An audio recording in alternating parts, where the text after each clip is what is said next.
Have you ever had that feeling, that prickly sensation on the back of your neck, that someone is watching you? For Alex, it wasn't just a feeling, it was a terrifying reality. It started subtly, a fleeting shadow in the corner of his eye, the sense of a presence just out of sight. He'd dismiss it, chalk it up to a long day and overactive imagination. But soon, the feeling intensified, solidifying into a persistent dread that clung to him like a second skin. The figure became bolder. It wasn't just a peripheral flicker anymore. It was a tall, gaunt silhouette that haunted his every step. He'd see it across the street, its form distorted by the rain on his window pane. He'd catch its reflection in a shop window, a dark shape standing just behind him, only to whip around and find nothing but empty air. His life became a frantic maze of looking over his shoulder, of avoiding quiet alleys and dimly lit parking garages. Sleep offered no escape.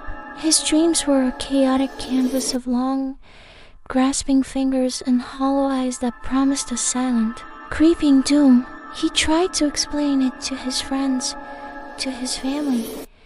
They saw the exhaustion etched on his face, the tremor in his hands. They offered comfort, suggested he was overworked, stressed, but their words were hollow. How could they understand the cold, paralyzing fear of being hunted by something no one else could see? The hallucinations began to bleed into his waking hours. The walls of his apartment would seem to breathe, twisting and warping. Whispers slithered from the vents, a cacophony of unintelligible words that seemed to mock his sanity. He started documenting everything, filling notebooks with frantic scribbles and blurry photos of empty street corners, where he swore the figure had been standing just a moment before. He was building a case, not just to prove its existence to others, but to convince himself he wasn't losing his mind. The chase reached its fever pitch one stormy night. The city was a slick, noirish landscape of neon and shadow.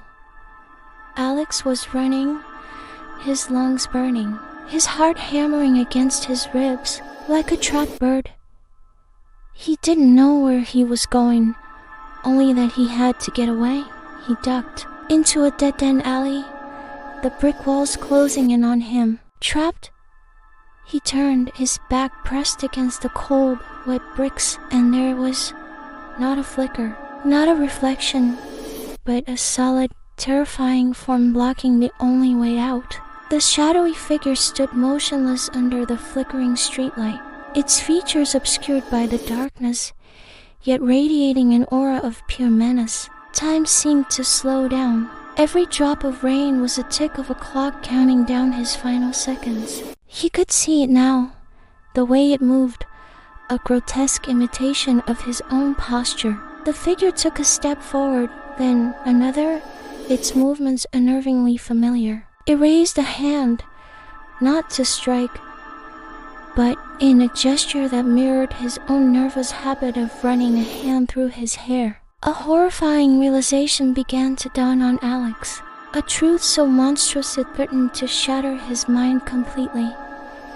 The figure lunged. A scream tore from Alex's throat, a raw, primal sound of absolute terror that echoed off the alley walls before everything went black. Alex's eyes fluttered open. The harsh glare of fluorescent lights replaced the stormy night.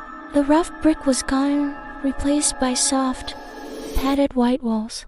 He tried to move, but his arms and legs were held fast by thick leather straps. Panic surged through him. Where was he? What had happened? A man in a white coat stood beside the bed, his face a mask of calm professionalism. He spoke in a gentle, measured tone. He explained that there was no figure, no chase, no alley. It was all a product of his own mind. He told Alex about something called dissociative identity disorder, a severe case where a part of his own personality, a violent and suppressed alter ego, had been trying to break free. The hunter was him. The doctor's words washed over Alex, each one a wave pulling him further from the shore of what he thought was reality. The figure, the fear, the chase, it was all a battle fought within the confines of his own skull. The doctor smiled reassuringly and left the room, leaving Alex alone with the silent, padded walls and the crushing weight of this new truth. For a long moment, Alex lay still, his face blank. Then, slowly, a small, chilling smile began to spread across his lips. It was a smile of triumph, of dark satisfaction. Alex was gone. The shadow had won, and now it was finally in control. Thanks for watching. If this story sent a chill down your spine, hit that like button and subscribe for more tales from the edge of reality.